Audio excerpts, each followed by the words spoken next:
Hello, welcome to a very special edition of the TNT podcast.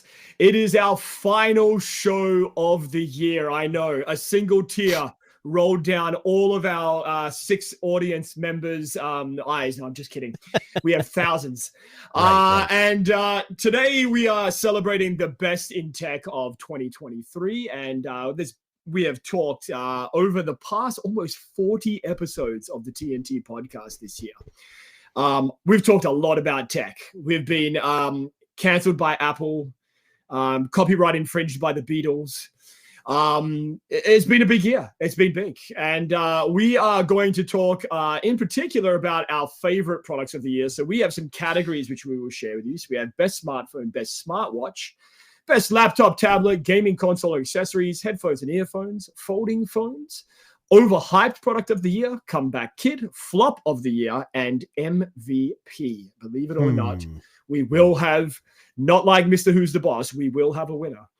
Or winners if Tuna and I can't agree. So I guess. And if these companies won an award, I mean, I guess I could create something and send it to them. But at this point, we don't have anything. Well, on our TNT stream budget, we will send a Post-it note with a drawn picture of the award. And they will send us the product. That's exactly what I was thinking, right? So, I mean, we can kind of figure it out from there. But yeah, so we're going to jump right in. We're going to hit the ground running here. And we are going to kick things off, unlike our competitors, by saying best smartphone last. We're going to go best smartphone first. That's what the TNT podcast does. We do things differently.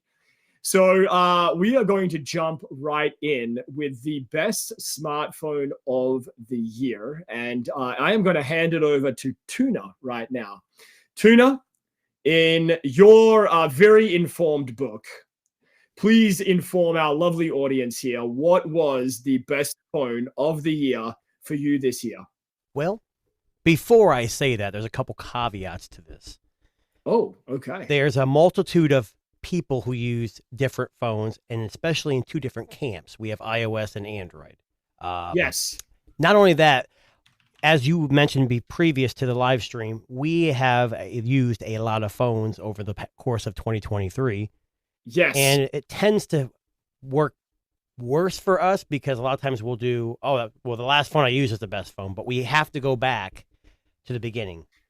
Yes. So I got a couple things. I've got a smartphone of the year, and I've got kind of like a runner-up. And the only reason why I have a runner-up is because I wanted this phone to be the winner, but a couple of things kept it from happening. So my Android smartphone of the year, it comes as no surprise, is the Samsung S23 Ultra. Oh, there we go.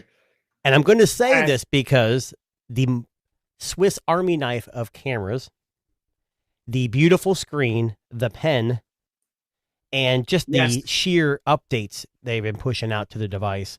And it's just a badass phone. It really is. And the problem with that phone is it came out at the beginning of the year, and so many phones have come since. It's hard to people remember that phone.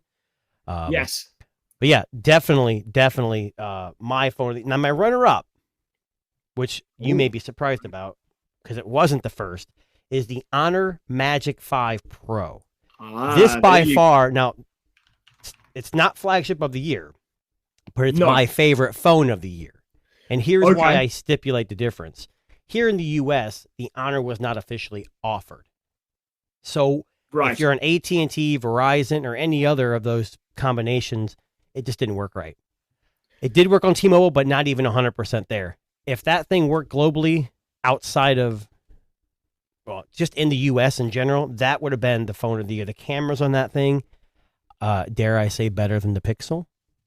Oh, I would say better than most smartphones that came out in 2023. And I'm not gonna sugarcoat this when I say the Honor Magic 5 Pro has some of the best cameras that I've ever used on a smartphone. I agree 100%. And I mean 100%. And that was something, and the story of the Honor Magic 5 Pro, and you've heard us talk about this phone previously on this channel. It was actually you, Tuna, who said, I'm going to order this because you couldn't get the Xiaomi 13 Ultra. Is that right? Correct. Yep, correct. And you went and ordered this instead because it did have a global version. And I remember you talking about it and saying how amazing it was. And then I reached out to Honor, and they lovely, thank you very much, Honor, sent one out for a review through onecutreviews.com. I was smitten quickly. And it was in and out of my pocket, especially like in the very busy part of this year. It was chaos with smartphone releases this year. We've gone right up to December and phones are still coming out. Yep. Now, the Honor Magic 5 Pro was one of the ones that they sent out to me. And like I said, I was just enthralled by it. Like the cameras on that phone are second to none. And you know why I bought it? You know why I bought that? For one feature of the camera. When you could, the AI detected action and automatically snap the picture. And if you have kids, I mean, my kids, we have like a water park where there's like fountains and stuff, and they're running through there, and you just pointed at them. You don't have to hit a button. It for the most part, picked action shots, and they were always clear. And there was no, I mean, it was amazing. It's an amazing phone. It really is. Yeah, 100%. And, you know, again, I appreciate that you had an Android and an iPhone device there. Well, I didn't mention my Apple device of the year, but it's you didn't? Oh, you haven't mentioned it. Yes. No, okay, but it's the 15 Pro Max, just because right. last year's Pro Max was so damn heavy. And this year, I don't care about the processor speed, but the titanium, I don't even care about that. It's just the fact that it was lighter and it made it more manageable in the hand. I think people who are iPhone users who had maybe a 14 don't really have to unless they really want that lighter. They also introduced a true zoom, which has not been kind of like Periscope, not quite. So just for those two things, being lighter and having a Periscope zoom, made it, for me, the best iPhone. I usually don't like the Max versions because of the weight, but this was a very good phone. Yeah, and fair, and rightly so. Now, my phone of the year, my smartphone of the year is actually the iPhone 15 Pro Max. No. Yes. And there are a couple of reasons for that. Now, I've reviewed through One Cut Reviews. I've been. Hold on. There's a sheep coming in here. Hold on. Oh, I know. Hang on. I can hear it. No, I'll give my justification. So, you know, for those of you who have watched the podcast before and are following One Cut Reviews, we review a lot of phones throughout the year. And this year in particular has been a lot of Android devices, which again, I very appreciate all the companies that we operate with. Now, the 15 Pro Max, let me just preface this by saying I fucking hated the 14 Pro Max. Me too. I hated it so much that it sat in a drawer for the most part of last year. Like I'm going to say 5 to maybe 6 months of last year. It sat in the drawer because I could just not handle the weight, the crappy camera. All of that stuff was just bothersome to me. And to be honest with you, I had not fully planned on upgrading to an iPhone at all. I was going to let that thing die slowly in the drawer that it was stuck in. I got interested when they mentioned with the iPhone 15 release that they were going to be changing up some features and issues that I had with the last version. And Tuna mentioned some of these as well. Number one was the weight. The weight of the iPhone 14 Pro Max was ridiculous. It felt like a rock that you could, if you put in your pocket and jumped into a river, you would probably drown with. When they said they were releasing, they were going to use titanium, and that titanium would be much significantly more lighter. And after watching lots of hands-on videos, that was the first thing that got my attention. And for anybody that hasn't tried the iPhone 15 series and are maybe still using an iPhone 14 Pro series, go and try it in store. It's remarkably lighter than what you imagine an iPhone to be. It almost feels like a regular stock iPhone, as in like the aluminum side rails, glass construction. It feels very much like you're using a much cheaper iPhone. Now, don't mistake cheaper for lighter and better, because in the 15 Pro Max's instance, one of the things that we're finding is that, or one of the things that I found is, besides the weight, the cameras were vastly improved. The iPhone 14 Pro Max cameras were hot trash. They were garbage. I don't care what anyone says. I'll argue with you all day long. The iPhone 14 Pro Max cameras were the worst cameras ever to be on an iPhone. And that's because the HDR, correct? the HDR was garbage. Blowing out the highlights, killing the shadows, which it still does a little bit, but it's much, much, much, much better. The new Smart HDR and the 15 Pro Max has made a world of difference. It's like, to me, reminds me like going back a couple of generations of iPhone, like around the iPhone 11, 12 series, where you saw a really good balanced quality of images across all of the cameras. And definitely the iPhone 15 Pro Max, for me, has been the phone of the year. Is it going to be my daily forever phone for this year? Absolutely not, because I do like to try Android devices as much as I do iPhones. But as far as consistency goes, as far as the phone that I would put in my pocket, if I was only going to use a phone for the rest of this coming year, I would stick with the iPhone 15 Pro Max if I had to. Now, as far as Android devices go, again, we've reviewed a lot of Android devices on the channel. The Honor Magic 5 Pro is there. Absolutely. It's definitely a worthy contender. And I mean, you could pick any of the Pixel line and all of those particular phones. But to be honest with you, I don't really want to tell you what my best Android device of the year is, because it might pop up a little later on in a later category. So I'm going to leave it as a surprise for now. I will stick to my one choice gun kind of decision, and I'll let Tuna be the fence sitter. No, I'm just kidding, Tuna. No, I'm actually surprised you said the iPhone, but that's okay. It's a good phone. Nothing wrong with the iPhone. Listen, I was a very dedicated iPhone user for years, and it was only in the last 3 or 4 years that I started experimenting and using Android devices. The Pixel series, especially from like the 6 onwards, that's what really turned my head away from the iPhone. And those, the Pixel is, stands to this day to be a great device. And again, there's lots of phones we've tried, but Android devices have been coming hard and fast in the past year.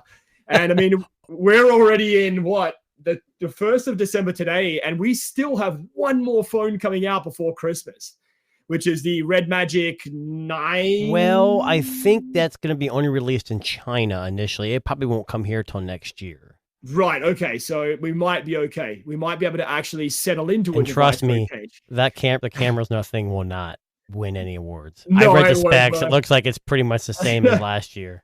Yeah. Well, it did say on the product listing that it was going to have better cameras. So I don't know. We can hope and we can pray. wish. We can wish. Okay, let's move on to category number 2, which is best smartwatch. Tuna, I'm going to hand it over to you, buddy. Oh, I get to go first again. Yes, don't worry, I got you. Okay, so it's really easy just to say any Apple Watch, Ultra 1, 2, 9, whatever. I don't own an Apple Watch 9 or an Ultra anymore. I did have the Ultra 1, and I do have an Apple Watch 8. I have played with the newer models at local retailers. I'll just be honest. I do have an iPhone 15 Pro Max, but it kind of sits on my desk because there's so many other phones coming out. Yeah. And you're going to be surprised by this. My smartwatch of the year is the Pixel Watch 2. Oh, controversial. There you go. And here's why I'm going to say that. If you own the first of it version, it was terrible. And I don't mean terrible as in it didn't work. It had a crappy chip, which made it kind of stuttery and everything else. And it had terrible battery life. This year, they decided to go with the Snapdragon newer chipset. Nothing else has really changed. They've got some new health sensors, same connection, and I'm wearing it right now. It's hard to see on my camera, but I love it. And the battery life has been no better or no worse than my Apple Watch 8. I get roughly a day and a half or a little more, depending. Now, I do turn always on display off, but with it on, you get about a day. With it off, you get almost a day and a half to 2 days. So for me, it's the Pixel Watch 2. But on the flip side of that is if you're a diehard Samsung fan, you can't go wrong with the Watch 6 Classic. Yes. So I do a runner-up because I think if Samsung's been in the game so long that they're synonymous with Android watches. Yeah. So I think if that's the camp you're in, You can't go wrong with that. But I was disappointed with that. The screen's beautiful. It's big and it's bold. It's got the rotating bezel, but the battery life has been kind of meh compared to compared to the Pixel Watch. So that's my pick. Wow. Okay. And you listen, I mean, we talked a lot about the Pixel Watch 2. We did have high hopes for it, and it has improved in some categories. And I think we should give it credit where credit is due. You can't disagree with me. I'm not allowed to. No, I'm kidding. Yes. Otherwise, I'm fired.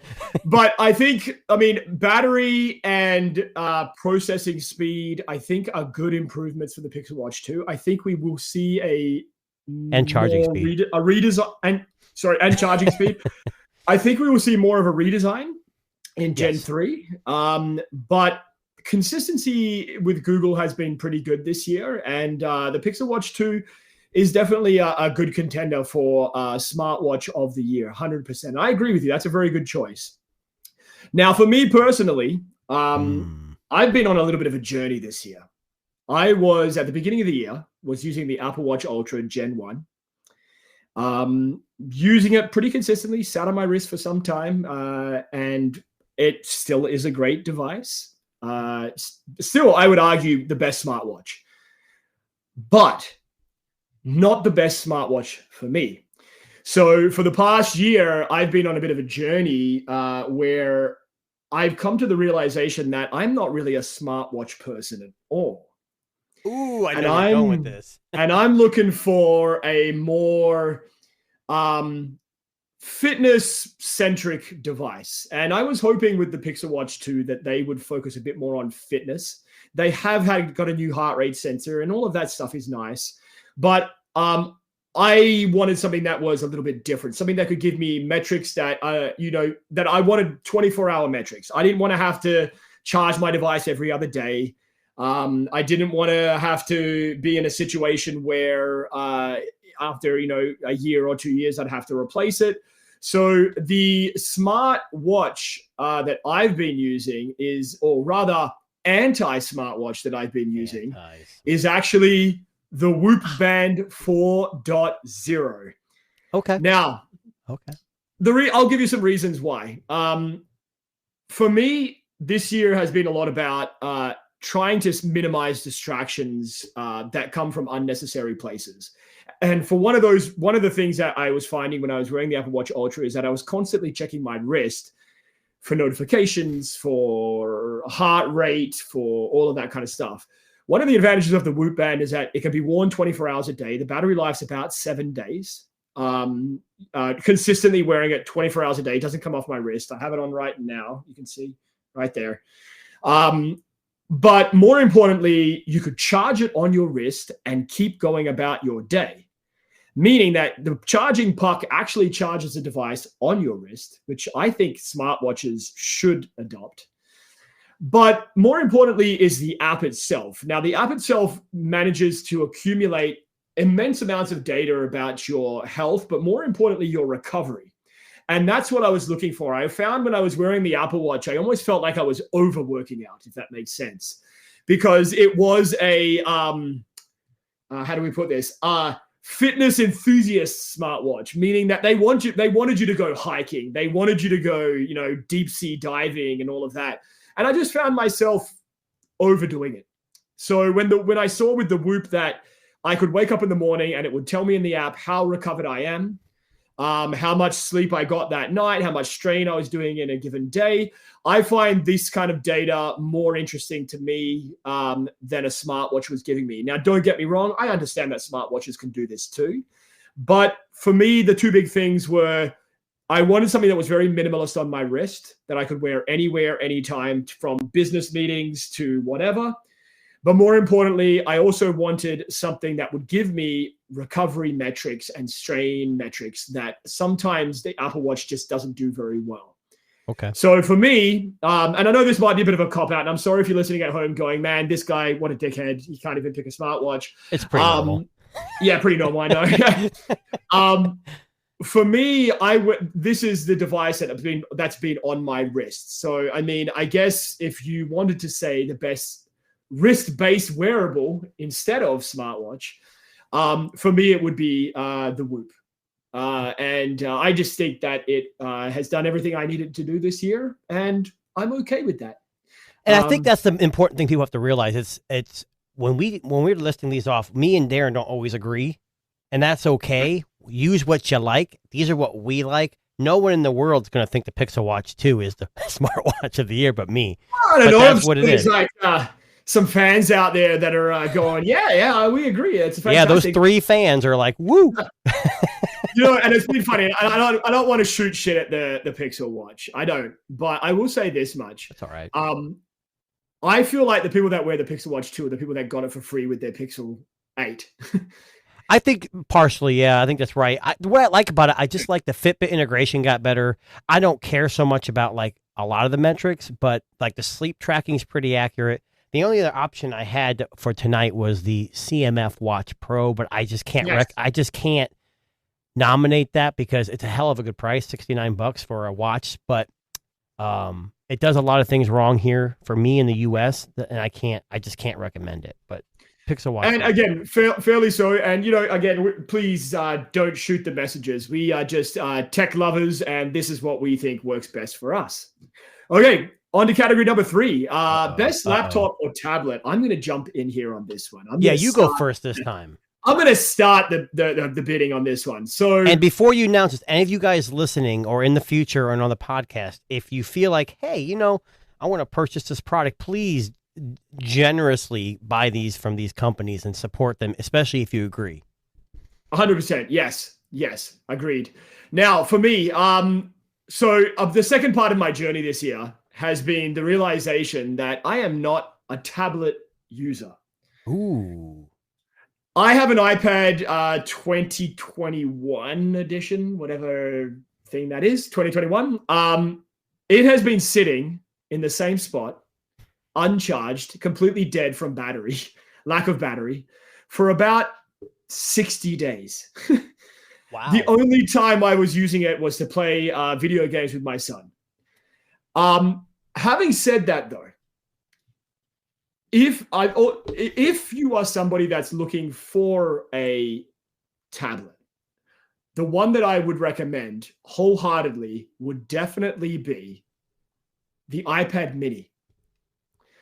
Now, the iPad mini is not a 2023 release. And again, this might be a bit of a cop-out, but it's the only one in Apple's current lineup that I would argue is the perfect size for what you need it to be. And I always think of iPads and tablets as a portable, bigger screen for when you need it. That's how I look at it. And for people that are looking for something that gives a little bit more size to their screen to watch content on, perhaps do some editing, photo manipulation, whatever. I just feel like the iPad mini is the best choice that Apple currently has out.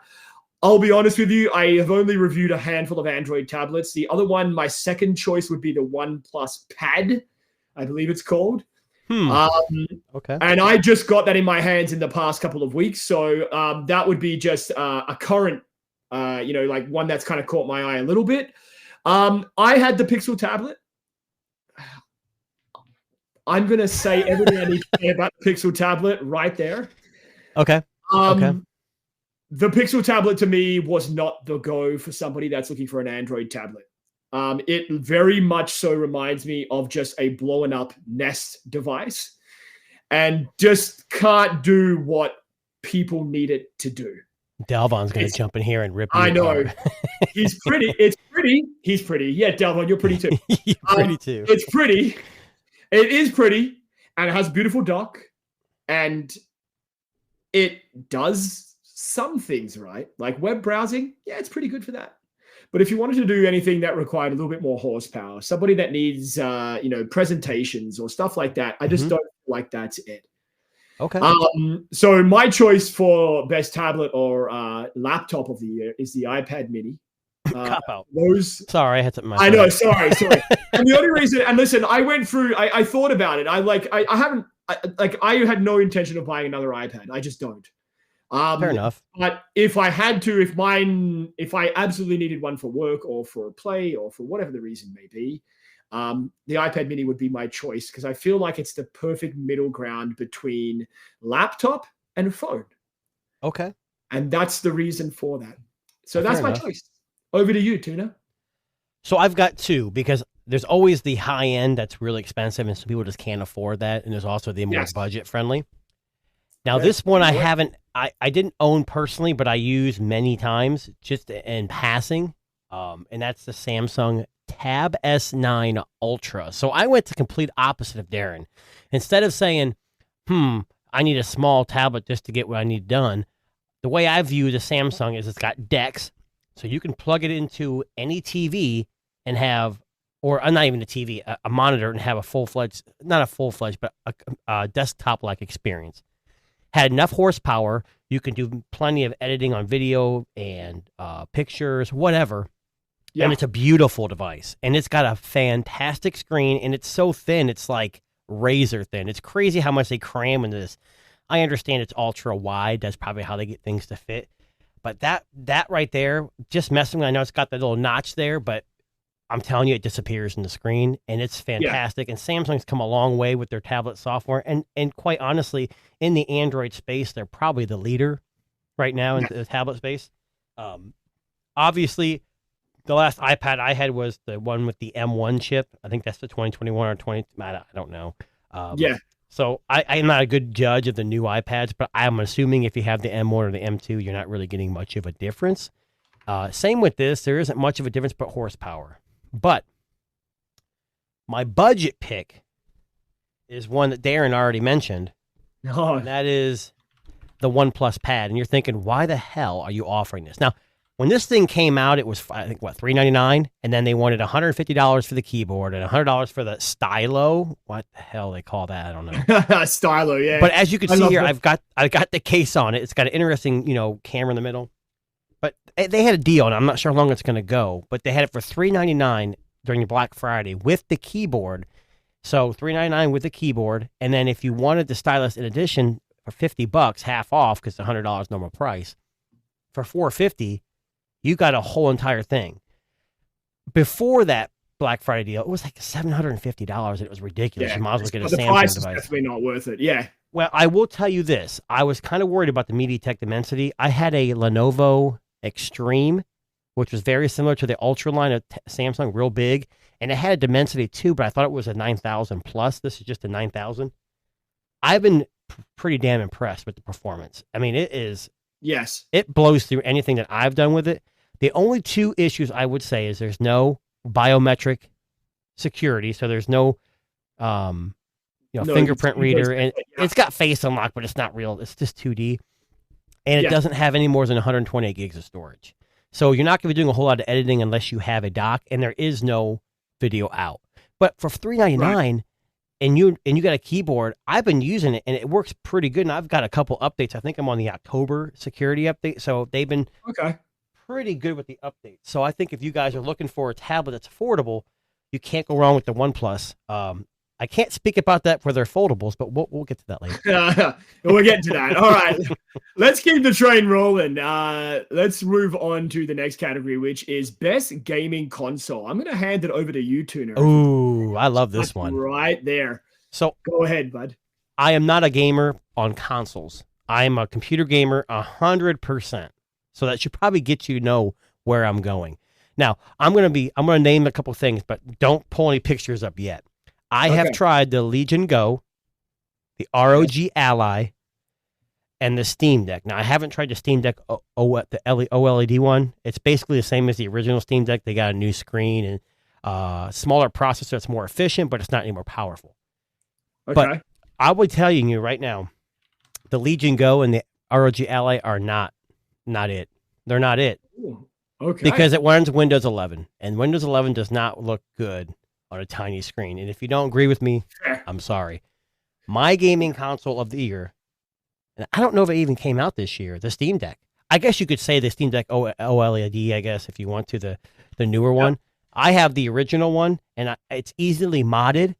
Steam OS works fantastic, especially if you're a Steam user, and it's just amazing. It's got touchpads, it's got D-pads, it's got joysticks, it's got a touch screen, and the battery life is good. ROG Ally and the Legion are definitely more powerful, but you lose a lot of battery life. So Right. everyone's like, oh, it's 800p or 700p. Who cares? If that small a screen, it's a fantastic option, and it plays every game I've thrown at it. So this is what I would say is my gaming console of the year. I know PS5 people's out there and Xbox, but nothing really has come out new, in my opinion, that can beat the Steam Deck. Okay. And you wouldn't be the only person to say that. The Steam Deck has been very well received by a lot of consumers. I think it just happens to be the perfect size and weight and power needed for somebody that enjoys playing games. And at the end of the day, that's really kind of what it's about, right?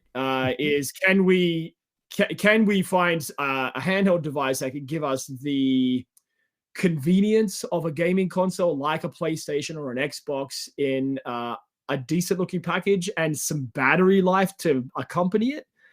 So battery life's difficult. Battery life's the most difficult part in this. It really is. Yes. Yeah, no, I agree. And what was the battery life like for you? I know you mentioned it, but what's the like? How long could you on play Steam Deck? Man, I on average, it depends on the game and what settings you're at, but I'm averaging 3-ish to 4 hours, depending on what. And I'm not playing it all at once either. But the Ally, man, that thing died. Like you play a game, and it was obviously more powerful.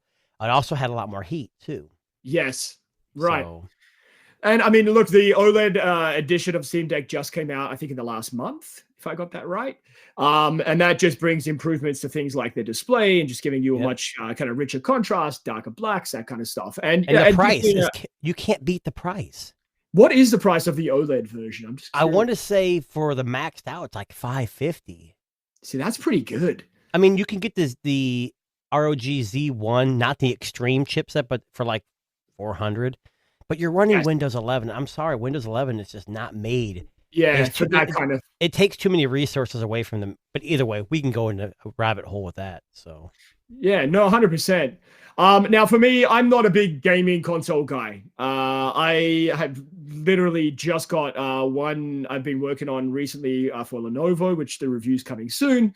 But for me, but the accessory that I use almost daily for everything that I type and edit on One Cut Reviews is actually this lovely looking thing. And this is the SteelSeries Apex 3 keyboard. Okay. So the SteelSeries Apex 3 keyboard is a fully fledged gaming keyboard. But what I love about it, and this is going to sound crazy, it has this beautiful matte black finish.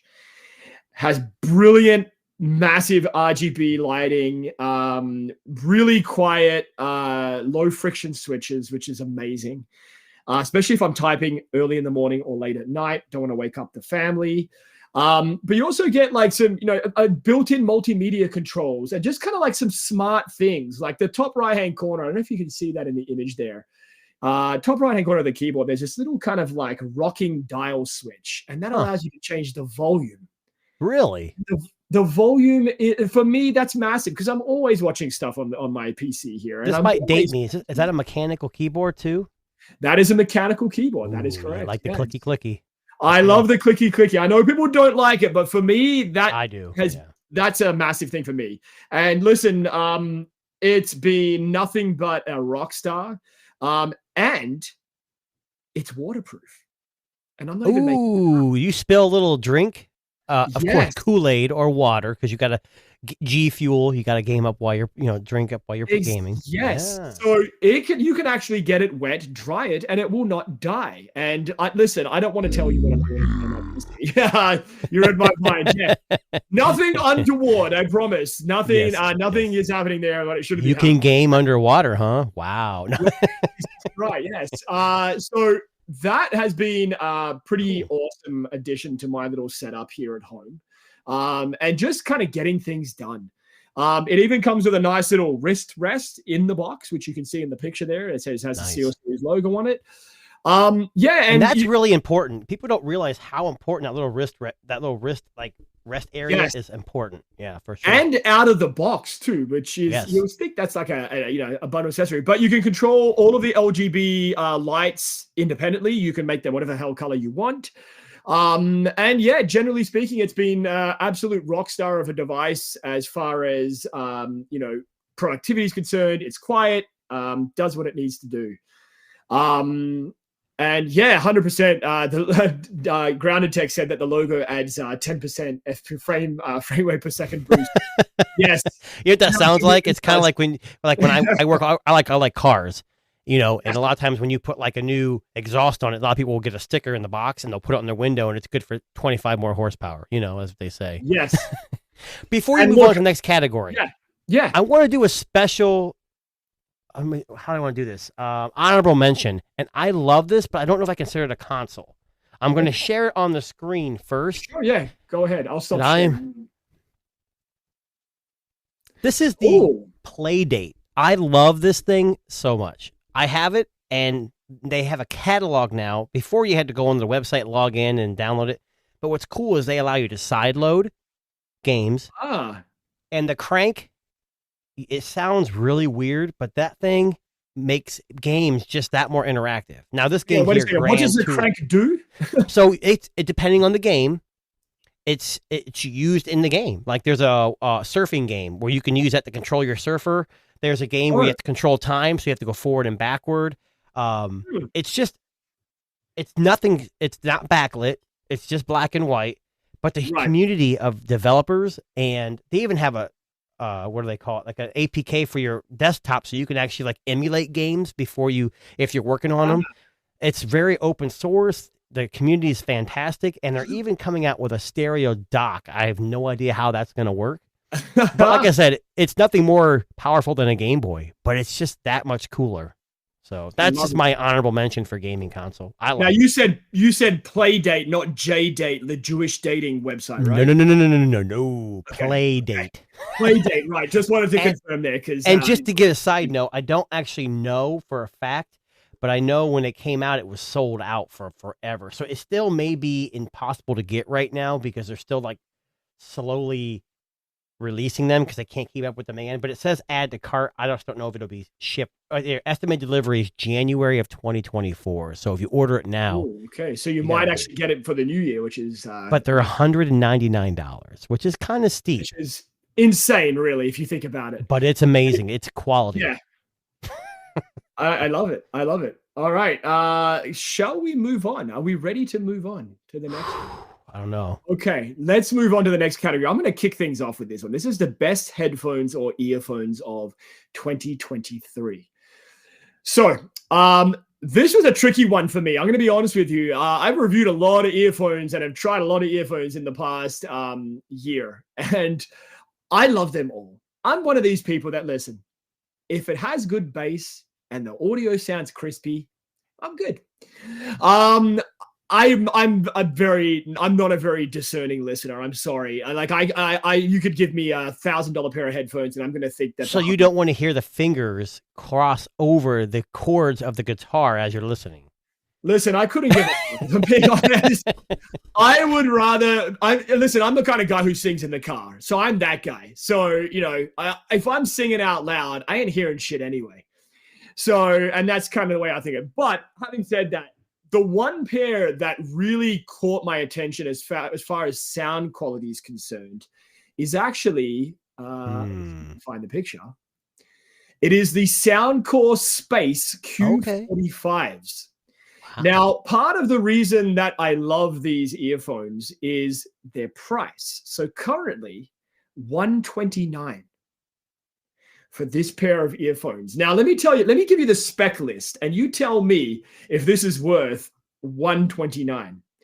So you have noise canceling. Okay. 50 hours of uninterrupted battery life. That's straight playing at full volume. 50 hours in one sitting. You have also mixed in there. I'm just giving up some more details here. What else we got going on here? Sorry. Bluetooth 5.3. So the most latest Bluetooth protocols, if you will. You also have amazing microphones on these headphones. And I can't understate how good the microphones are on this. Now, they say on their website here that they're AI enhanced calls. I don't know what that means. From what I understand, it helps pick up your voice more. Is probably a good way to put it. Background noise elimination, maybe too. Who So knows? yeah, so 2 mics with an AI algorithm running in the background. Fast charging, and I want you to hear this for a second. I'm not making this up. This is a real statistic. In a 5-minute charge of the Q45s, you will get 4 hours of playtime. In 5 minutes. 5 minutes. 4 hours of playtime. So let's say you're on a busy, I don't know, you're a commuter and you forgot to charge them the night before. Throw them on before you go and jump in the shower, 5-10 minutes, whatever. You're getting out and you're having a whole day battery. You have a whole day battery. Now, sound-wise, it has high-res audio, all of the stuff that you would normally expect from a decent pair of headphones, adaptive ANC, all of that stuff. Now, listen, again, I'm not a discerning listener, but as far as sound and battery and microphone quality goes, and at $129, the Q45s from Soundcore are probably the most affordable, high-end feeling headphones that I've used this year. And I've reviewed a few of them. I'm usually an earphones guy, so, shove and shit things in my ear. But ones that go over the ear, these are definitely my recommendation for what I would consider to be some of the best headphones money can buy in 2023. And just to piggyback off that, if you are in the market for headphones, earbuds, whatever, Soundcore makes some very, very good products. The only reason why I didn't nominate those for mine is because the earbuds that I use from Soundcore did not come out in 2023. But they make fantastic products, and you guys, I'm telling you, go to their website, check them out, because they make fantastic products, and you will not be disappointed. Now, again, if you're paying $10 for a pair of earbuds, don't expect the world. But I'm saying they do make some quality products for some very, very good prices. And remember, the company behind Soundcore is the company Anker. And Anker have been making, smartphone accessories for years now. So, they have a backing there. They have a quality assurance kind of thing from, the likes of Anker. Again, for me, I'm not somebody that would go and spend $500 on a pair of headphones. I'm just not. I'm not that person. But for somebody that's looking for a great pair of headphones that sound really good, have great noise canceling, have amazing battery at $129, I mean, come on. Yeah, for sure. Yeah, I mean, that's just kind of where it is, where it's at. Okay. My backup, I have a little bit of a runner-up here, actually. Oh. My runner-up, and I hopefully I'm not stepping on your toes here, Tuna, is actually the Pixel Buds Pro. So the Pixel Buds Pro, I know, largely speaking, people either love or they hate. They're the most consistent earphones that I've owned. Easy to pair, great battery life, look good, do everything that needs to be done. Sure. And work well with my Pixel device. That's all I'm going to say. That's my runner-up, and I think I stepped on Tuna's toes, so let's keep going. No. My toes are fine. The one toe still is getting better, but either way. Oh, right, yes.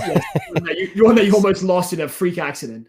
Right. So as you can see, I'm more distinguished, and I always drive around town asking for Grey Poupon out of my window.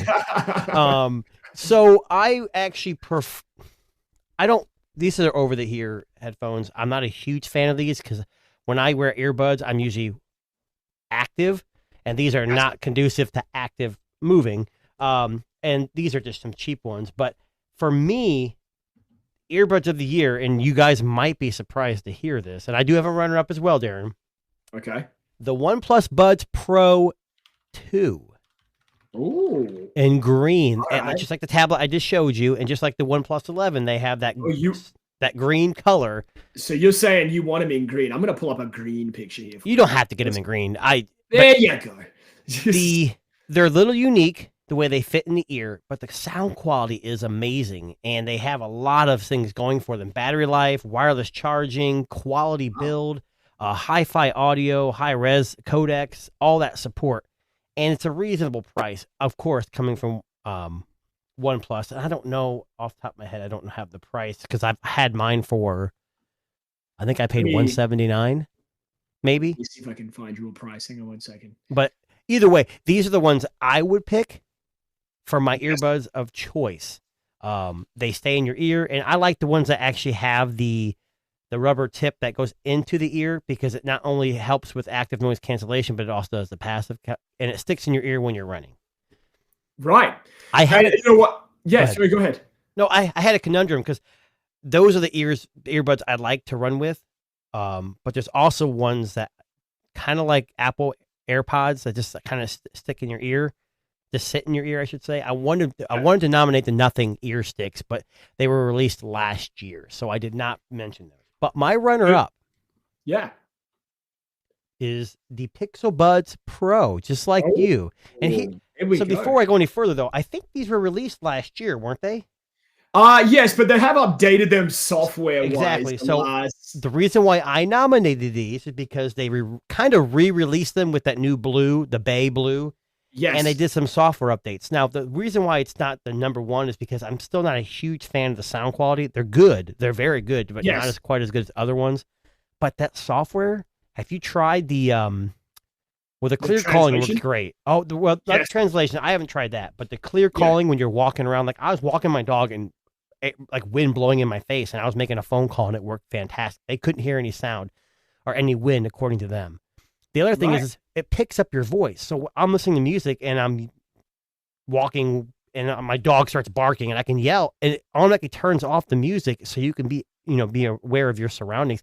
Yes. And unlike Sony's past attempts with that, which it may have gotten better, it's pretty intelligent. Of course, it's Google, so they're using AI to do that. So for me, it's the Pixel Buds and the Google Buds, both the Pro editions. This is the second generation of the Pros for OnePlus and the first generation for Google. But I mean, Google's got a better size, I think. But yeah, we can go back and forth for hours. But yes. Oh, of course, yeah. And I mean, look, again, everybody has their preferences when it comes to earbuds. But the Pixel Buds Pro, they're a solid pair of earphones for people looking for, again, affordable, great sound, nice AI. And if you have a Pixel device, why not? It pairs really well and gives you all of those lovely. But honestly, those Pixel Buds work great with any Android device. Yeah, that's exactly right. Yeah, yes. That's the beauty of Android. Well, I guess Apple's the same way, but no, and 100%. And I mean, look, at the end of the day, if it works for you, it works for you, right? No, that's not how it works. If it works for me, it's going to work for everyone else. You have to take what I say. Yes, we'll just go fuck ourselves. Okay, let's go to the next category. I'm going to start this one, I think. I'm going to jump in. We're going best folding phone. Ooh. This one's gonna start some fights, I think. Shit's gonna get real right now. What I did is I took my iPhone, I snapped it in half, and I made the best folding phone. There you go. I don't have a picture of it because it's broken. No, I'm just kidding. One day we're gonna be talking best folding phone, and Apple's gonna be... Well, before you announce it though. Yes. Folding market is exploding. At least it's been exploding for a while across the world. But in the US and North America, we have been limited in pretty much Samsung only. We recently had a Google device, and then we also know that OnePlus has released a device. So it's going to be interesting to see what Darren's going to say here. You're putting me on the spot. All right. Okay, so best folding device. I used the Z Fold 5, I used the Pixel Fold, and I used the OnePlus Open this year. So it's going to be one of those three devices. Now, I'm going to say something controversial here. I think I'm going to be the same with you. Later on, we're going to talk flop of the year. Oh, never mind. Nope. One of these three phones is my favorite foldable, and one of them is the flop of the year. Ooh. If the flop is my favorite, you're going down. Yeah. I'm coming to Canada. Let's talk. Favorite folding phone of the year. And again, preface this by saying I used a lot of them. Z Fold 5 for at least 3 or 4 months. I used the Pixel Fold for a long time, and just recently the OnePlus Open. Now I should mention here in Canada. Oh, come on, you're holding up too much. We can't get the Google Pixel Fold, so I had to import that at a very high cost, and I'll come back to that. That's just it is what it is. And I love all of these devices equally. Maybe two of them. I love this one right here. Yes, Qualitech. Ben Gate. Best folding device. Ben Gates. That's correct. So for me, the best folding phone of the year, and this is, I'm a little bit on the fence about this, and I'll tell you why, is the OnePlus Open. So the OnePlus Open has everything you want going for it. Great build. It's light, amazing cameras, barely noticeable fold in the middle. It works well. It's priced well. I like it. It works well. Yeah, it's priced. It's a great phone. It really is. But I also know that foldables aren't for everybody. And you would be crazy to pay for this full price if do a trade-in. That's the first thing I'll say. But I just want to preface this by saying mine was not without its issues. Now, I had issues with my service, as in I had trouble receiving text messages and phone calls. Now, hold on. The service issues, is that just because you live in Canada? No, it's not. I thought that too. Okay, the two tin cans that hold up our cell phone tower. No. I tried different SIM cards and I had the same issue. I tried it on 2 different devices and had the same issue. And that's eventually what led to it being returned. Now, why is it my favorite phone of the year? So my favorite folding phone of the year, and the reason this is my favorite folding phone of the year, is what OnePlus has managed to do. And OnePlus has managed to push the envelope here. They've managed to say, we can do it better. And if anything, and the only reason that the OnePlus Fold should be the folding phone of the year is because, all things considered, it's a very good smartphone. But it will push folding phone development forward next year. And I think Samsung and I think Google are going to come out of the gate hot next year. And I think next year you're going to be looking at, and this is my prediction, best smartphone, not folding phone of the year, is going to be a folding device. Ooh, hot take. I'm throwing that out there. That's my prediction. I said it December 1st, 2023. I forget the year for a second then. That's why the OnePlus Open is my favorite folding phone. Wow. And that is anything. You had it too, Finos. Am I that correct? Yeah. Yeah, that was a whole bag of garbage you just said. No, I'm just kidding. Okay, so mine's a little controversial too. I didn't own the the Samsung Galaxy Fold 5, but I used it a lot. I had the OnePlus Open, and I still have the Pixel Fold. Right. So the OnePlus Open wasn't for me. It was light, which at first I thought was a good thing, but actually it made it feel different for me. It felt like a normal phone in the hand more than any other foldable, but opened, it felt more like an iPad, like a big square. And I am not a square. Yes. The aspect ratio wasn't for me. And the cameras, I hate to say this, Darren, did not live up to the hype. For me. Okay. Yeah. And then and I had no reception issues with mobile, but I had terrible Wi-Fi performance. And it kind of went up and down. The Fold 5 is a fantastic device because Samsung's on their 5th generation. Software is there. Cameras are pretty good. But the aspect is kind of strange when you're holding it. For me, and Delvon's going to like this, my folding phone of the year. It was using the wrong camera. There you go. My folding device of the year is the Pixel Fold. Google. You can say the Google. Stop using it. Okay. It's the Google Pixel Fold. And here's why. It's heavy, but I like that. It's got a wide screen when you open it. Everyone's like, oh, the bezels. Like Mr. Who's the Boss. Oh, the bezels. They made the hinge purposely like that, and that's why the bezels are there. And you actually got a proper camera that's not covered by the screen. Correct. And I like the squatted nature of it closed. It's not always great. But for me, the Pixel Fold, the cameras are better than, I would say I enjoyed the Pixel Fold cameras better than the Samsung and the OnePlus. The biggest thing for me is the aspect ratio when opened. The one thing I didn't like is that it doesn't really open flat. But that's the only thing after using it. Yes, the processor's not fast, blah, blah, blah. But for the average person, they're going to be just fine with this device. So, Darren, your OnePlus can shove it. Fair enough. L1, I'm going to assume that your favorite folding phone is also the Pixel Fold. Don't assume. What happens when you assume? This is true. Sorry. Well, at least he's assuming right. I thought Delvin was gonna say the Honor. No, it's my favorite. It's my favorite, but I don't think it's the best one. I don't think it's the best one. Okay. Yeah, I mean, I'm not that biased, man. People would be thinking I'm really biased when it comes to this Pixel stuff, but I'm really not. I recognize stuff that's better than the Pixel, but it doesn't mean that it's better for me. You know what I'm saying? Like, just because it's better, don't make it better for everyone. It's, I love the Pixel UI and experience, so I would pick a crappy Pixel over any superior other phone with a UI that I don't like, or an experience that I don't like. So yeah, I'm gonna go with the Pixel. I mean, well, the phone. Are we talking about foldables of the year? Are we talking about foldables? Yes, foldables right now. Yes. The foldable, yes, the foldable. Okay, I'm easily gonna go say Samsung. I'm easily gonna say that, and it's not even. I get it. The form factor sucks. I don't like it. I don't like OnePlus haven't been around long enough to earn that title personally. They just dropped the foldable. Samsung got 5 years on it. We kind of know what to expect from them with a foldable. Everyone knows Samsung's name. Samsung has all the features that you would want in a foldable and everything like that. So I don't think that Google or OnePlus actually deserves that title as the best foldable.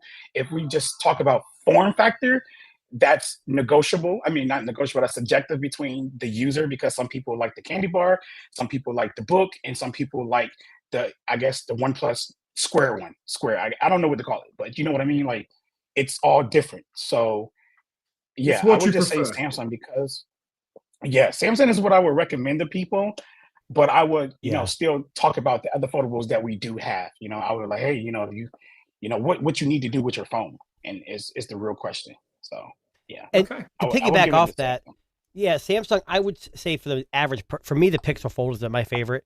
But I think you said, well, OnePlus is going to push things further. I think Google being more known than OnePlus for the average consumer, I think Google jumping in is more important than OnePlus because no one knows what OnePlus is. We do. For sure. Yeah. So I think Google is going to just, with the Gen 2, I think, I hope the form factor stays similar, but I hope they really, I just hope they really pick up their game and make it a little more, I don't know. It's a good device. It needs some tweaks. It's a first generation device for sure.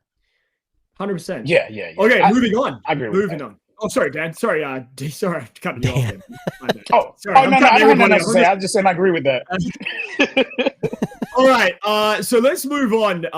We're now into our final 4 categories, and these are the big ones. These are the ones that you showed up for. So for those of you at home who are listening, we're going to go with next. And I showed up for the whole thing, Darren. What are you talking about? True. Yes, it's true. I'm going to start with you, Tuner, on this one. What's this, overhyped? The most overhyped product. Now, I went different for this because we've been focusing mainly on phones and phone things. Correct, yes. Except for the gaming console. So tell me, what is your choice, Tuna, for the most twofold. It's two things. It's two things. All right.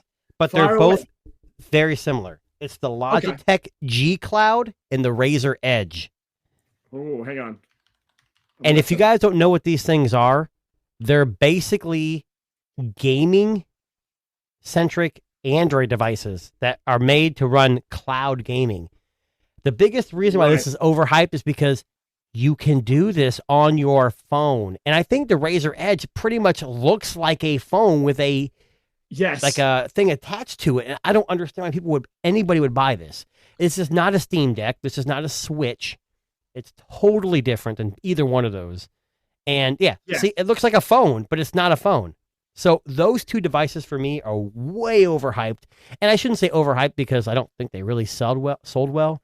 And I think you can get the G Cloud now for like $200. But for me, if you got a $1,100 Samsung S23 Ultra or even a Pixel 8 Pro that people say isn't powerful enough, it's plenty powerful to do cloud gaming. So.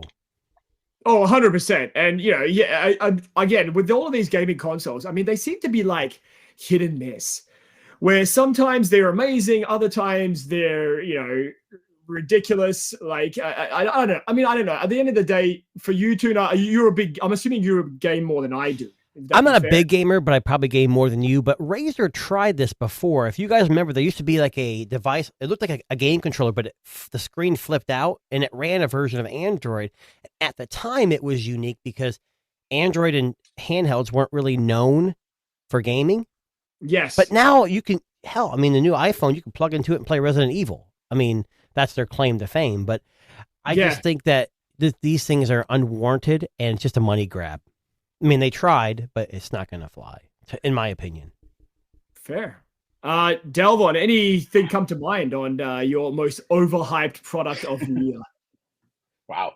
It's a lot of them. But look, let me just say this real quick before I say this. I'm using my Pocket 3 right now to record this video. I just want everybody to understand what I'm Nice. using. I literally just plugged it up to my MacBook and it's working just like that. No problem. Nice. Easy peasy. I just set it up. Pocket And 3, who it makes tracks. that? Yeah, Osmo, Yeah. right? Yeah, whatever DJ they're called. Osmo. Yeah, dang, I like that. And Yeah. it tracks, right? I think and you it tracks posted you. something that's on social media, and I almost bought it just because of that tracking feature. That's amazing. Yeah, Yeah. it's amazing. And then like the products, it'll focus on the product and then Yeah. it'll come back to, you and stuff like that, which is pretty cool. All right. So most hype product. just want everybody to know this Pocket is my new thing. This stream is I not like about it. this, so let me stop this. I'm gonna go with the iPhone. Oh, hot take. All right. So every year, the iPhone seems to be the hot topic and overhyped for everyone. I mean, it's the most tech that's compared to everything. Professional cameras, professional video cameras, other phones, benchmark scores, gaming consoles, just everything. It's like Apple iPhone is comparable to everything in the world, and it's always been like that. So it's always the most hyped product, and at least in this tech world, right? In the tech world Right. where phones and stuff at, because that's what we're kind of talking about. But there is a lot of other tech out here that's really hyped, but it's always overhyped, bro. Yes. Literally. Oh, 100%. Camera feature. Yes. And it's the one that I feel like this, and it's not even just hyped, each year. It's hyped all year round. Like Yes. to everything. Anything that comes out. I mean, if Samsung drop a new refrigerator right now, they're gonna have a whole video comparing the iPhone with the refrigerator. You know what I'm saying? Like that's how bad it is.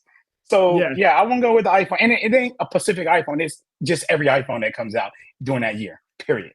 And what's interesting, what it Delvon, is that we talked about phone of the year, and I mentioned the S23 Ultra just because of its versatility, and Darren mentioned the iPhone 15 Pro.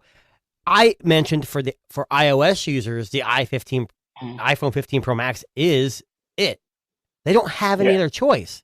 And if you're an iPhone user, you don't have, unless you go for the iPhone Plus. But I mean, I'm saying you don't really have an option except for sizes. So you don't. For us, we can go like you. I'm going to assume. And again, I'm assuming this. Let's say you prefer the Pixel 8 Pro.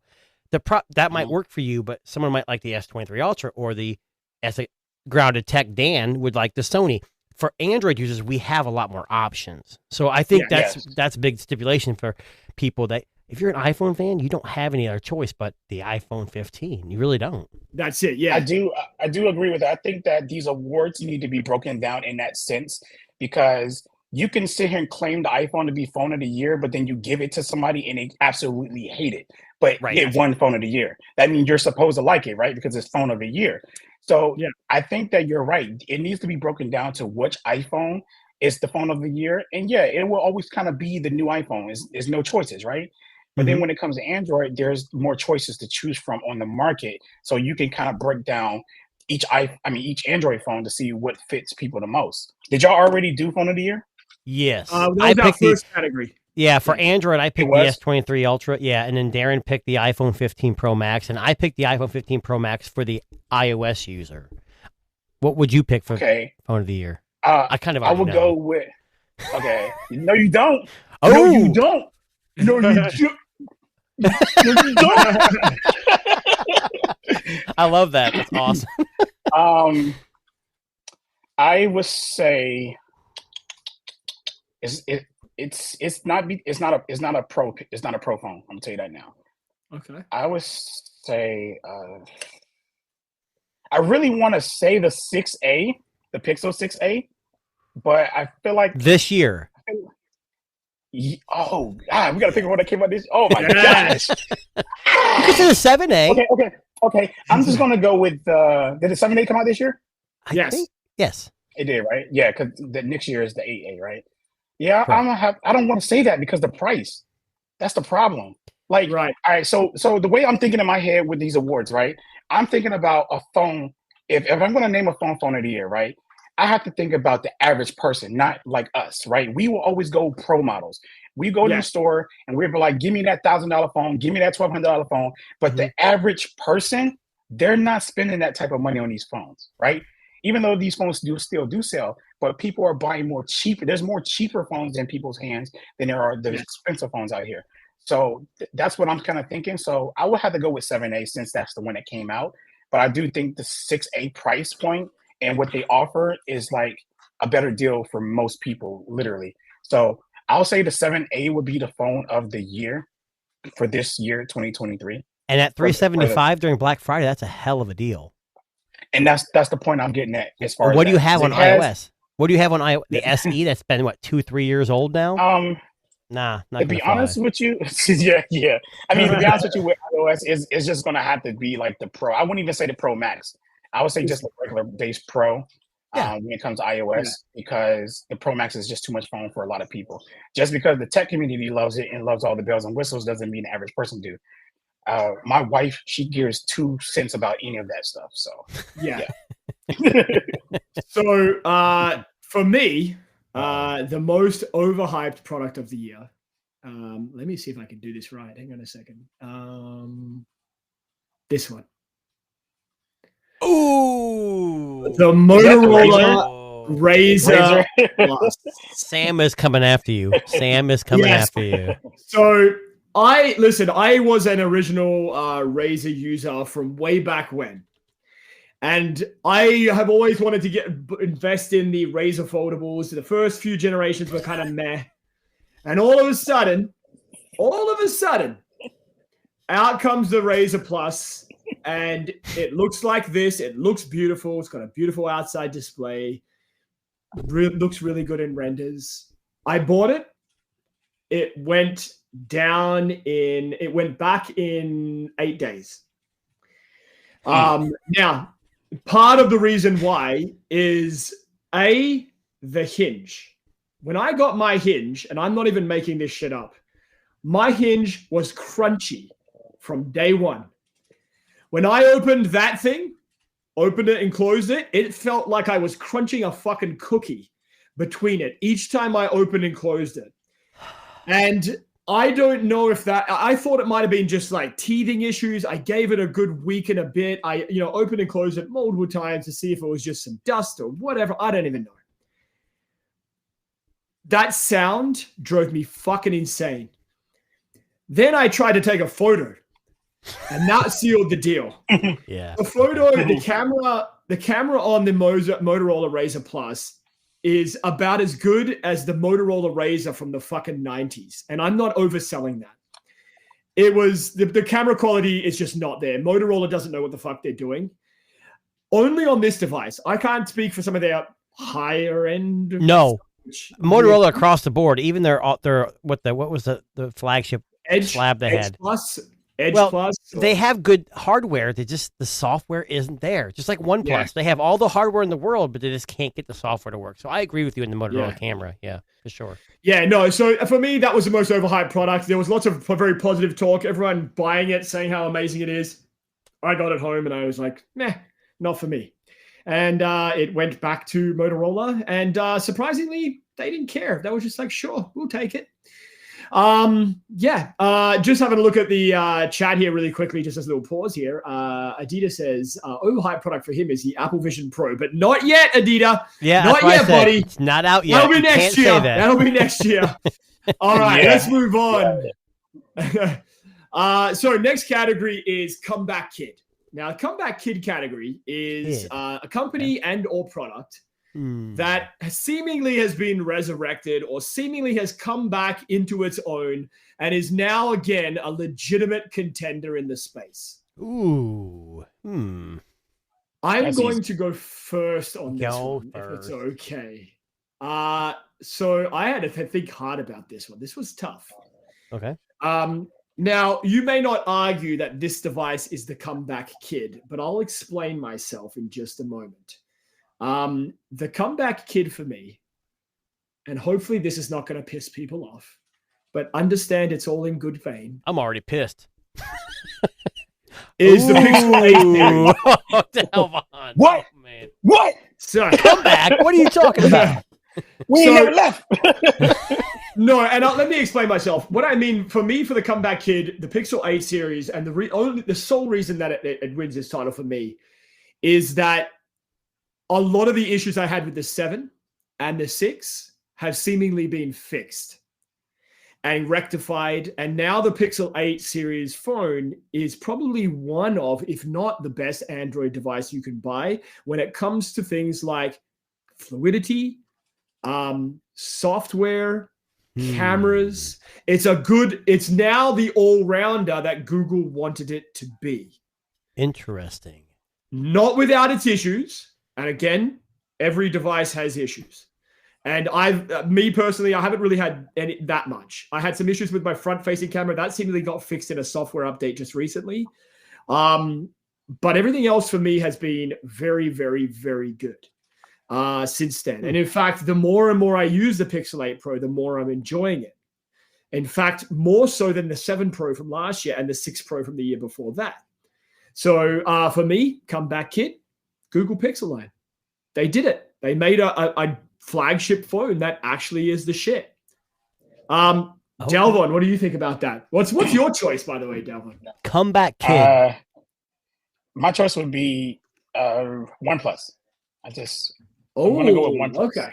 Oh, Like the brand, that's a really good one. Yeah, like Good the one. brand in general. I don't even want to designate like it to a phone because at one point we all never even talked about OnePlus. None until this year. Literally, they stepped foot into the arena. They put out some tech, and then now we're all buzzing about it. From their foldable to their even their OnePlus 12 that's dropping. The hype is really real. So I want to say that OnePlus has made a good comeback because Google to me already been in the game. They just need to get their devices together, and they did. But OnePlus as a company wasn't even in the game. They even pulled them from out of the stores down here. So I want to say that. Go ahead. Yeah. I was just going to say, if you had said to me earlier this year that people would be talking about OnePlus at the end of 2023 in a positive way, I would have laughed at you. Yeah, for sure. Exactly. And that's kind of like the point I'm getting at is that we wasn't even talking about them. We weren't even thinking of them as a contender at all. It was Apple, Samsung, and Google, at least here in the United States, if anything, right? And then of course, across seas, you got all the Chinese phones. But I'm referring to in the US. Like they're number 4 now. You got Google as number 3, Samsung number 2. No, actually, probably I don't know. Samsung and Apple is like neck to neck. It's hard to put one at the top. It's just that iMessage is popular. So as far as phone go, I think there's more Samsung phones out here. So Samsung would be first, then Apple, and then Google, and then OnePlus is making moves. But that's really it's really amongst the tech community though. If you're thinking about it though, it's not really about the average person. You don't see OnePluses out in public. But not yet. I would say maybe next year. They're gaining traction. Yeah, they're gaining traction in the tech community. So I'm giving them that award amongst the tech community. And I agree with him. I think OnePlus has always made pretty good devices. They just flew under the radar. And I think the Open kind of opened them up a little more. Again. No pun intended. You see Maddie in the chat here just said, I agree. I think the Open is the most overhyped device. Now, that's a hot take. I think it's a very good device. I think it's really... Foldables are very mixed bag right now. It depends on what you like. Yeah, it's very polarizing. For me, the comeback kid, I don't know if it's really a comeback. It's this right here. Oh, upside down there. The Nothing brand. And here's why I say that. Nothing started with what? An ear stick, just earbuds.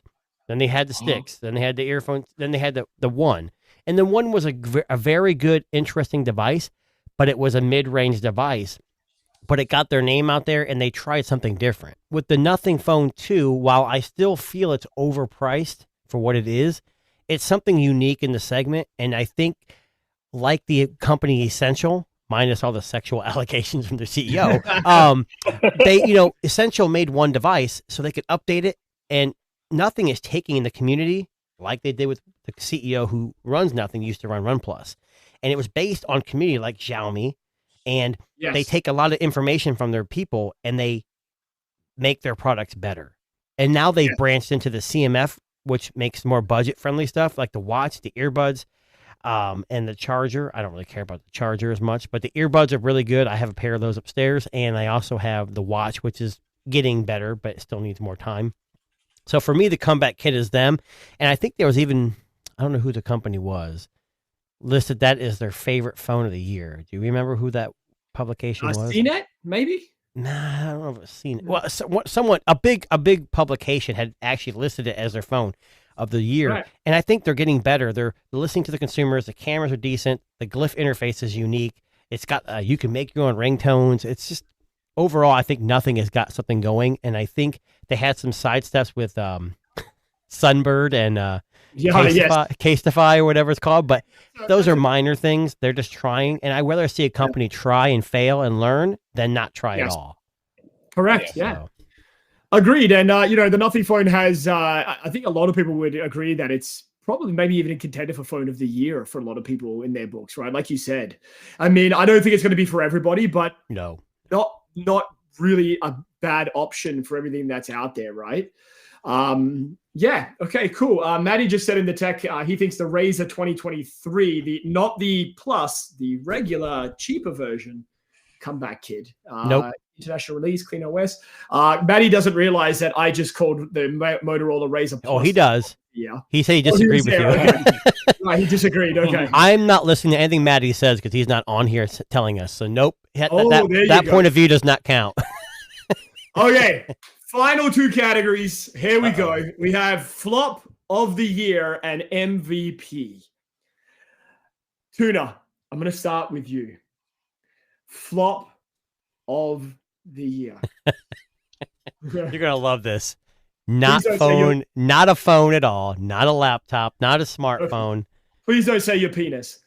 Well, I mean, no. Flop of the year. And you can tell by the price drop, drastic price drop as well. The Dyson Zone headphones. I own a pair of those. Now, before you guys roast me, I didn't pay for them. But when they came out, they were $1,000. Dyson's now selling them for $499, and I've seen them on, I don't know if you guys heard of a website called Woot, W-O-O-T. They have they had it for like $379. So that's a terrible picture. I completely forgot about the Dyson headphones. Exactly. That's why I'm bringing it up. Yeah. So the Dyson Zone headphones are actually very good headphones. They sound really good, but they weigh about 3 cinder blocks. They have some weird compressors in both, and that mask blows cold. I guess not cold, but air that's filtered with, it's just a mess. And honestly, if you're looking out for COVID, which is still a thing, this isn't going to help you. I saw a few things. Yes. But the only thing I saw this was beneficial was when they had those wildfires, because Canada starts all the fires. And people in New York were Canada. People in New York were using them. They said there's a little bit of benefit of not inhaling smoke, but they probably shouldn't have been outside anyways. So for me, this is the biggest flop. They are top quality wise. I mean, they're built they're built great, except for the little mask that's in front of this guy's face is all plastic. But really, $1,000 for the entry level, and I think it was like $1,200 for the copper one. It's even $500. No way. I would say if these came out for $300, they'd be worth it just because they sound good. And the app is very well named, but this is the biggest flop of the year. I'm not going to lie to you now. When you whip those out 20 podcasts ago and you put them on and you were wearing them to podcast, I actually was like, Tuna's lost his fucking mind. He's gone off the deep end. That was my AI. Oh, right. Yes. I have them upstairs. And I honestly keep forgetting I have them. I keep wanting to pull them out and just listen to them as headphones. But the biggest drawback is I want to use them right now for this live, but they only do Bluetooth. They don't have like a physical, and I can't do that when I'm live streaming. Well, you got to remember, Dyson have since now released the headphones as a standalone product without the mask. Right. So Exactly. They've released. So I mean, there's got to be merit in the fact that they sound okay. They're probably still heavy Well, as fuck. I imagine. I that didn't they- know this. So the ones they released without the mask, do they still have the compressors in them, or they take the I compressors don't out? know. I don't know. That's a good question. Because they're $500 on their website, but I didn't really pay attention. So I'm going to say this right now. I didn't pay for mine, but if you go out and buy the ones now that are $500 and they don't have the compressor or the mask, mine's still better because Yeah, it's true. You have the OG. you guys could be jealous. I know Dalvon and Darren and whoever else, Dan, you guys all look at that and you're like, man, I want to be like Terminator and wear that mask or Will I Am and, Hey, whatever. it But looks really whatever. It looks cool. Well, did you guys I like remember it. Will I Am? His mask, he came out, Yes. the super mask. Yes, I saw that. Yeah. I have that too. I got that for free as well. And that thing lights Oh up, my has a goodness. filter, it has Bluetooth earbuds built in. But anyways, No, go I don't ahead. know. Just because it's our last show of the year, I want to. Oh no. I think we all remember this. I'm leaving. I showed you guys a video a couple years back, and See, Dalvon, I funnily can enough- leave. Well, if you try to get off the screen, it's going to follow you, but I can get off screen. See? Oh yeah. Oh, I can't go nowhere. Oh no. Oh no. Oh no. Oh no. So, Oh no. all I'm gonna say here is, still to this day, the greatest video ever made, and we played this on a previous podcast. Are we going to get copyrighted again? No, we won't. We didn't get Okay. copyrighted the first time, so I don't think it's going to happen this time. This is Will I Am at his best. This is Oh, a no. mask. Oh, this song. Amazing song.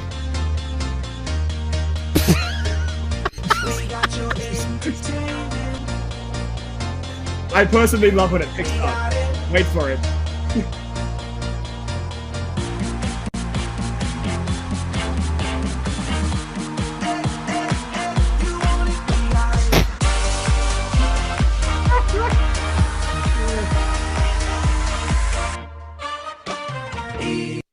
Okay, probably one of the greatest videos ever made. For the I can't TNT not believe for the TNT podcast. E.T. or Yeah. Will I Am allowed that to be on. To happen, That is yeah. it's seriously like a dude like sitting in his room, like bobbing his head. Yes, 100%. I mean, we showed that on a previous podcast, and I know a lot of people have actually reached out and asked me what that video was called. You can look it up. If you just type in Will I Am Entertainment Tonight, it'll be one of the first hits that come Well, on. Talking about biggest flop, though, you might as well not even ask Dalvon. You know what he's going to say. It's the Pixel 8 Pro. It's the biggest flop, right? Well, what is your Yeah, of choice, course. Calvin? That's a good choice. What is? I mean, works he's, for he's Google, right. huh? The Pixel 8 Pro, based off the tech community, the Pixel 8 Pro is the Yeah. top of the year, Yeah, for and real. I shouldn't own it, and I shouldn't be enjoying it. So I'm gonna return it because I got like I think I got like a 50-day return window or something like that. So yeah, Nice. yeah. So Yeah, it's, yeah, I know. I would say that. No, it's a seriously. it's a piece of shit. I'm just gonna throw it away. You know, like Yeah. That's exactly what I'm gonna do. Delvin, what would be your flop So- of the year? My flop of the year would be the PlayStation Portable. Oh, nice. What was they thinking, bro? That is the worst device ever What? made, ever. What? You know what's even Bro, worse about that, like- Dalvon? Yeah. Someone said if you drop it, it's going to shatter. There's no, that's Bro. the biggest design flaw I've ever seen. Bro, paying Yes. for a $200 screen is just trash. Don't get me wrong.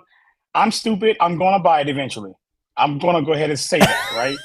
Yes. I'm just stupid. Look, I'm going to talk trash about it. And I hate the idea.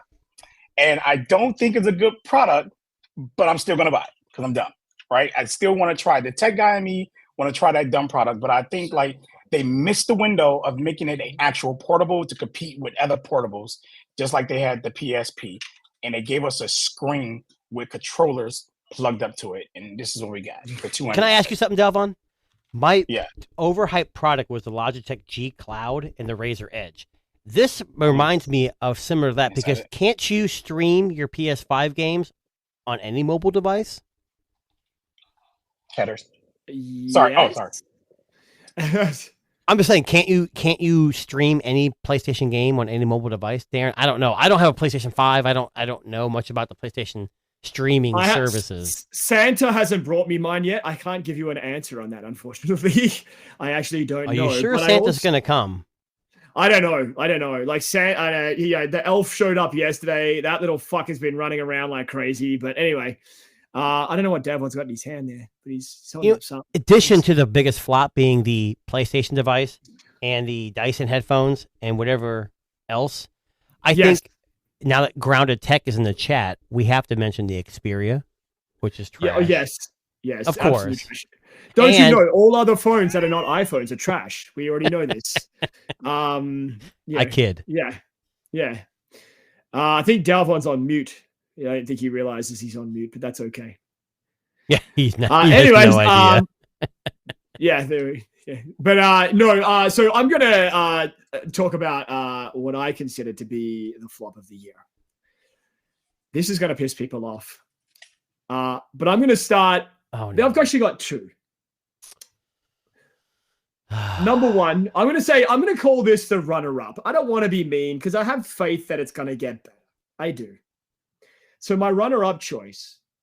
Oh, runner-up. Okay. For flop of the year. I had it queued up.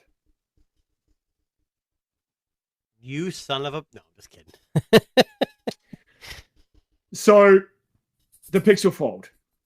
Now, the runner-up flop of the year, this is the runner-up choice. Please understand this. There's a couple of reasons. Number one, why the fuck would you not bring it to Canada? That's reason number one. Why would you bring it to Canada? You just said it was the biggest flop. Why would they bring it to Canada? I know, but why wouldn't you? That's number one. That's number one reason.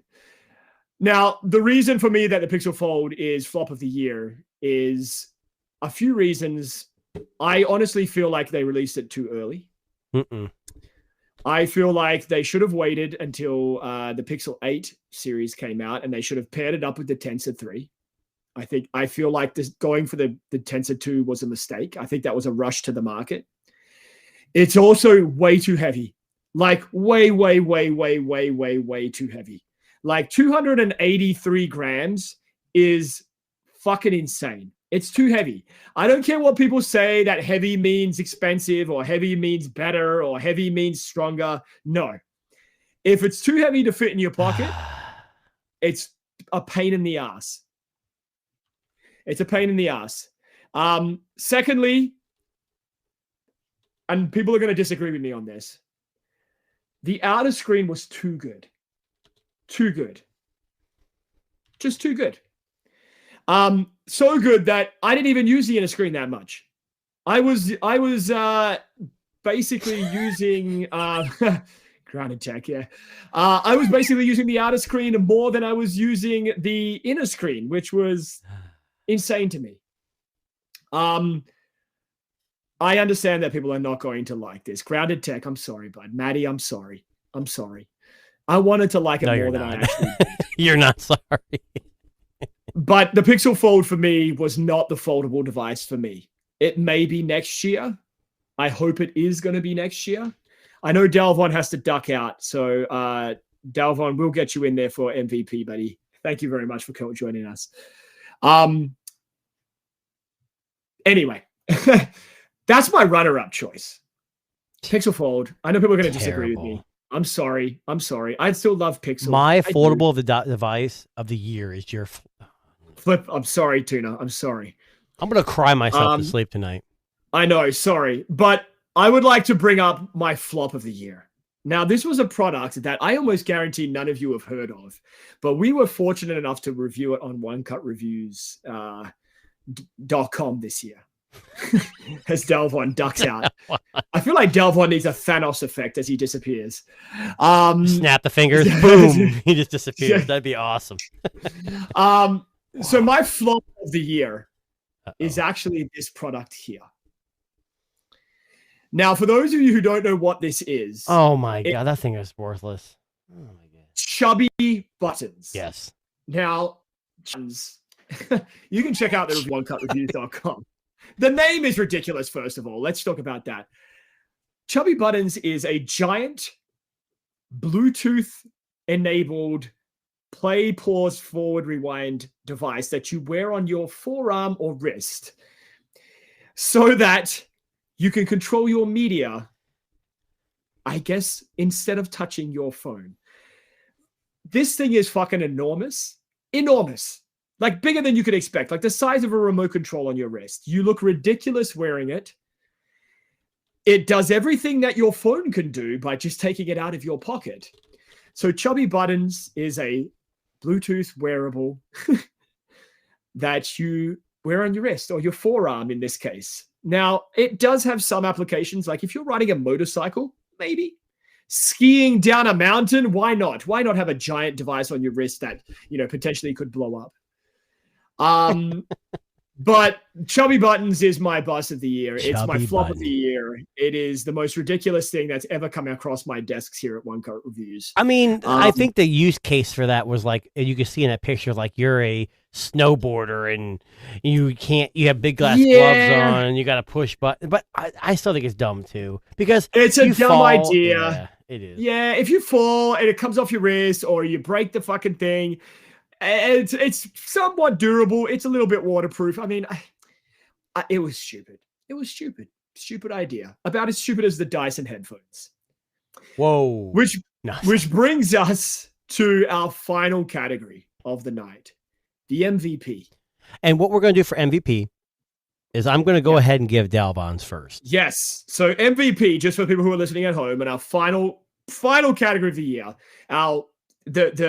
the bee's knees, the most valued player.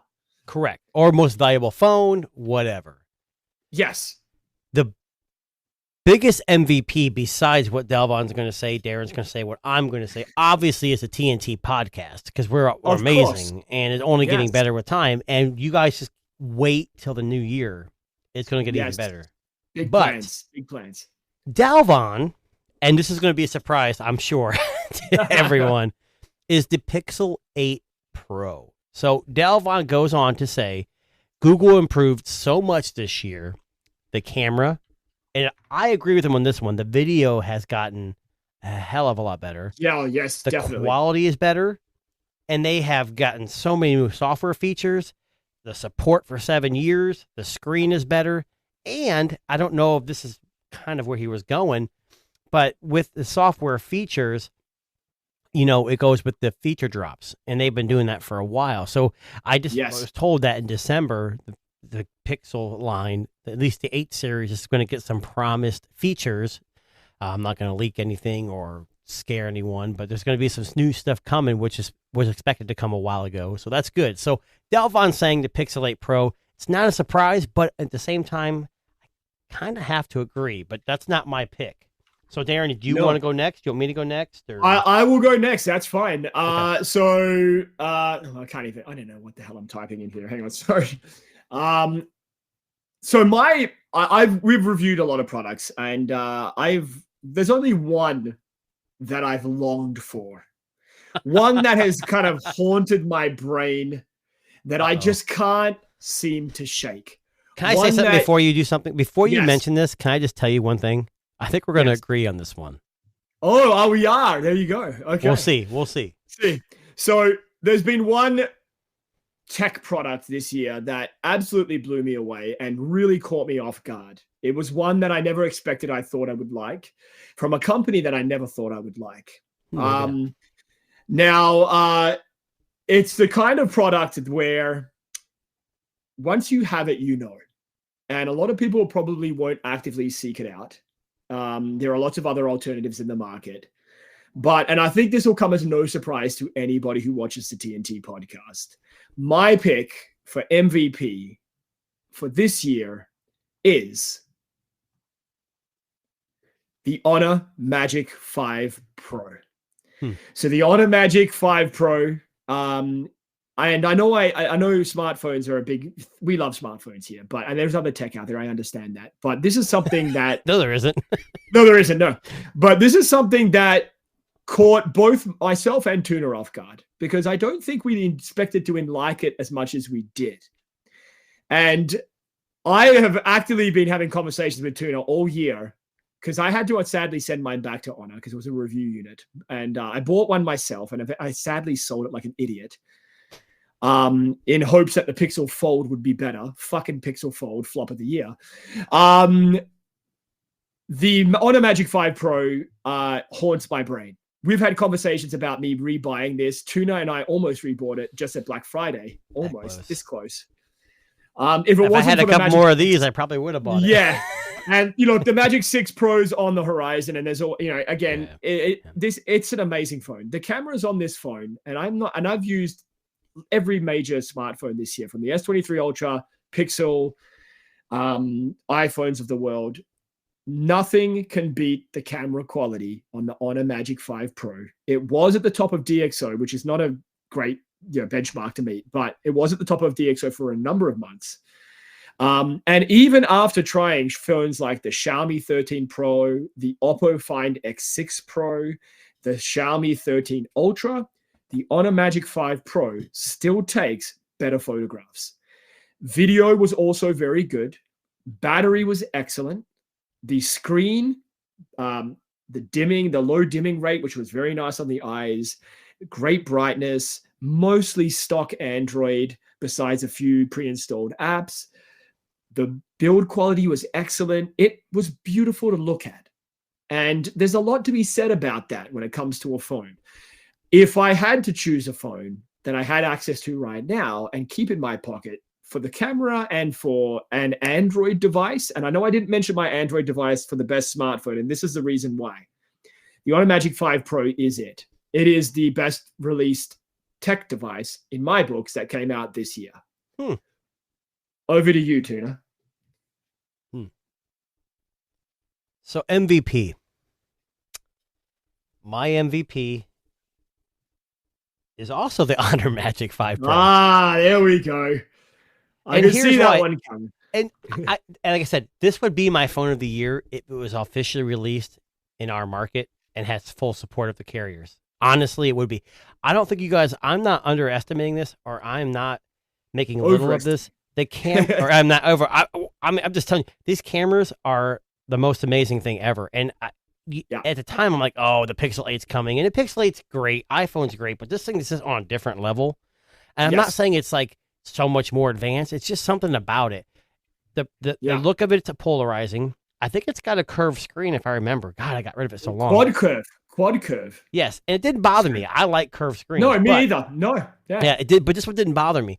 But this, by far, is my MVP, and I hope to God when the 6 comes out, they don't screw anything up and try to start back from scratch and mess anything up, because they've got to keep this. I hope they even designs similar, because I don't want a whole lot of changes. I'd like to have some processor updates and maybe bring, fingers crossed, which is never going to happen, bring it to the U.S., but it's not going to happen. It's too hard of a market to break into. So, yeah. And look, I mean, for those of you who are listening and going, oh, this is just another Chinese brand, Honor is a globally released phone. It's released in Europe. It's released in a lot of parts of the world. It hasn't come to the North American market, but that doesn't mean that it doesn't work in the North American market. No, right. I had no issues with it here in Canada. Everything worked fine. Everything worked more than fine. More so than a lot of the other devices that I had, like the OnePlus Open, which for some fucking reason still can't get messages and phone calls on. And that's a globally released product. So, I think for a lot of people that are watching this, this is not your conventional choice for MVP. And I think a lot of people would be surprised by this. But in both of our books, and if it wasn't for Tuna, I may have never known about this phone. You're welcome. The Honor Magic 5 Pro is not going to make any other tech tubers lists. I don't imagine it will. Nope. But don't underestimate surprise entries into a market like the nothing phones of the world. The Honor Magic 5 Pro and the Honor brand has released some great products this year. The Honor 90 was another device which I've reviewed, which was also excellent, had amazing cameras on that too. Go out there, try one for yourself. If you can get your hands on this one at a decent price, it's definitely worth investing in. It really has been an amazing device. Can I say one thing? Yes. I know we've been on longer than an hour, and this is our last official TNT Show podcast of the year. No hint, wink there. But I want to kind of throw in one last category. Yeah, go for it. And this is kind of different. It's not 2023. It's what is the product you're looking most forward to next year? And I know there's a lot of things on the horizon, but what in your mind is, You could say Pixel 9. You could say the S24. You could say the PlayStation 6. I don't think it's coming out next year, but relatively within the next year, what is your future? I already have one in mind. That's kind of why I brought it up. I'm going to just pull it up. Ooh, okay. That's probably on a lot of people's list. We had some guy in the chat say this is the biggest flop or biggest overhyped, but it's not out yet. No, it's not. But that's something that I'm curious to. I think more for me, I'm curious about how YouTubers and reviewers receive it. I want to know if it's like Apple's made a lot of claims about this product, and that's sometimes Apple's usually about a 70-30 split. 70% being, yep, it's as good as they say, and 30%, it's okay. I would like to know how other people receive this device and what it's actually like to use. That's what I would like to see. And will I buy one? No. Well, the biggest fear with this is I have an iPhone, I have an Apple Watch. That's it. I'm not 100% into the Apple ecosystem, and I know that Apple's going to lock this down and require me to have X amount of devices, and I don't even use Mac OS. So I'm not against those things. I just don't regularly use them, so they're not familiar with me. So I would like to see this come out because whether it's popular or not, Samsung and Google are already working on something similar to this, and the Google Glass was out, which is not. Yeah. So it's just going to push things forward, and there's going to be an Android version. This is just going to take a little longer. Android kind of plays catch up with some of these things, but they will figure it out and make it their own. Now, what's the product you're looking for? Well, we already know, and Dan is an a-hole, but it's the Humane AI pin. Oh, here we go. And the reason why I say that is because people are up in arms. There's no screen. We don't even know. And yes, is this thing on the hand a gimmick? It might be. And yes, the gestures are weird. But I think this is not an all-end product.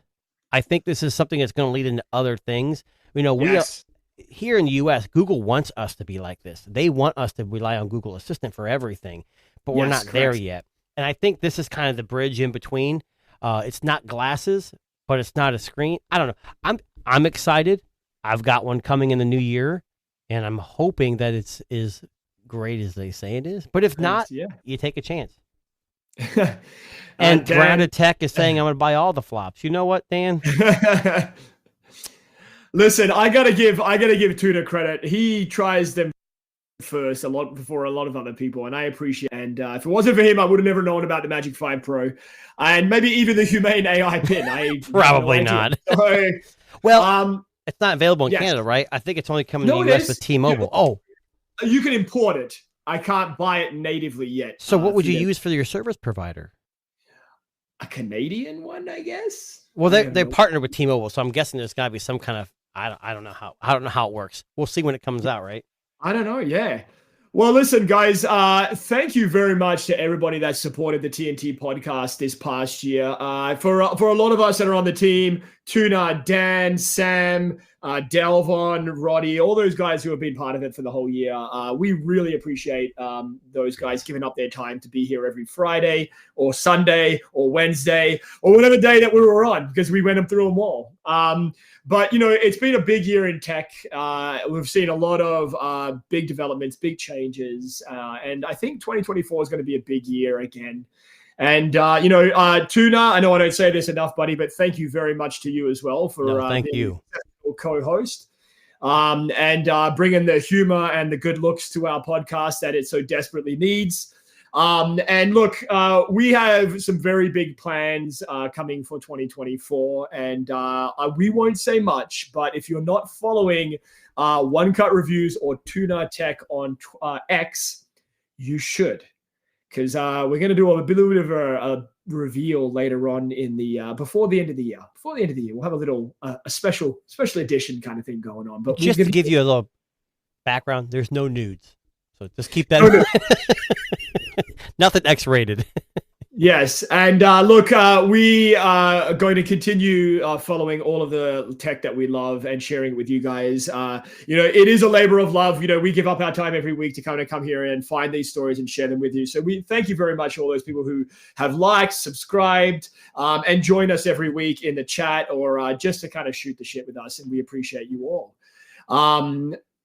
Thank you very much to all the regular people. Maddie, thank you very much. Adida, you guys are amazing. We appreciate you. Yes. And listen, that wraps up our final Best of Tech show for 2023. Who knows next year what it could be? It could be completely different. Maybe we might be just talking all foldables or all AI-based products or fucking who knows. Robotics, we may talk in all Pig Latin. We may just talk in Pig Latin the whole time. Exactly. Yeah, so thank you very much. Continue to follow One Cut Reviews and 2NA Tech on X. And please don't forget to hit that subscribe button on YouTube for the TNT podcast. And we will catch you in 2024 or 2023. Maybe right at the end of the year, but stay tuned for that. So thank you very much to Tuna. Thank you very much for Delvon and everybody else that joined us on the podcast this past year. We really appreciate all of you. And we will catch you in the new year. Thank you very much.